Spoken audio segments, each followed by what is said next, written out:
That is the sound of a city fighting for its life. October 1944. The Dutch city of Nijmegen is liberated from the Nazis, but it is not free. The grand, failed gamble of Operation Market Garden has left its streets infested with hardened German paratroopers and SS fanatics, refusing to surrender, determined to make the Allies pay for every inch of cobblestone. The euphoria of liberation has been replaced by the grim, house-to-house reality of urban warfare. And in this maelstrom of brick dust and blood, a single, isolated Sherman tank, nicknamed Hurricane, finds itself at the tip of the spear. Its crew, alone and cut off from their infantry support, is about to turn a narrow city street into a battleground that would cement their place in history. This is the story of the Iron Monster at Nijmegen. Welcome to Top Tier TV. To understand how Hurricane found itself in this desperate situation, we need to rewind a few weeks. Operation Market Garden was Field Marshal Montgomery's audacious plan to end the war by Christmas. The goal was to punch a hole through the German lines in the Netherlands, cross the Rhine River at Arnhem, and thrust into the industrial heart of Germany. The airborne elements, the market part, were a stunning success initially. American paratroopers of the 82nd Airborne Division fought like demons to seize the massive bridges over the Waal River at Nijmegen. But at the final bridge in Arnhem, the garden part, the ground advance,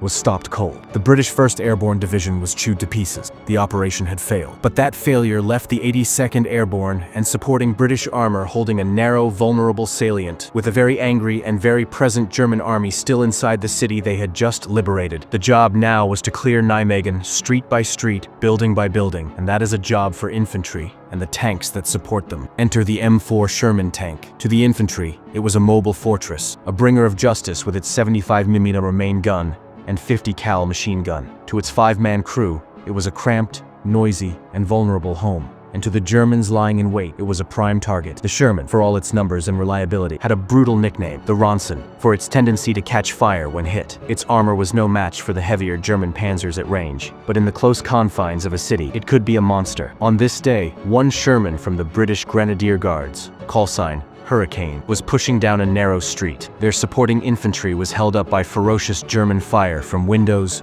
rooftops, and basements. In a moment, the communication broke down. Hurricane was ahead of its infantry. It was alone. The crew, commander, driver, gunner, loader, and hull gun were now isolated in a metal box, at the mercy of every window and alleyway. A tank alone in a city is a death trap. The enemy can get above you, beside, close enough to touch you. They can drop grenades from above or sneak up with a handheld Panzerfaust. The crew of the Hurricane knew this. They had every reason to reverse, to pull back and wait, but they didn't. Instead of retreating, the commander of the Hurricane made a decision that bordered on insanity. He ordered his driver to press the attack, to charge. The tank surged forward, its engine roaring like the beast it was named after. It turned onto a main thoroughfare, and all hell broke loose. German fire intensified, pinging and sparking off the hull. The sound inside would have been deafening, a metallic symphony of bullets striking armor. The gunner swung the turret, searching for targets. A machine gun nest in a second-story window? Boom. The 75mm cannon speaks, and the window vanishes in a cloud of brick dust. A squad of German paratroopers scrambling across the street. The coaxial machine gun opens up, stitching the cobblestones. The loader worked in a frantic, practiced rhythm, feeding the gun. The driver, blind to everything but the narrow slit in front of him, navigated the rubble-strewn street, trusting his commander to be his eyes. This wasn't a battle of grand strategy. It was a visceral, close-quarter brawl. The Hurricane became a one-tank army,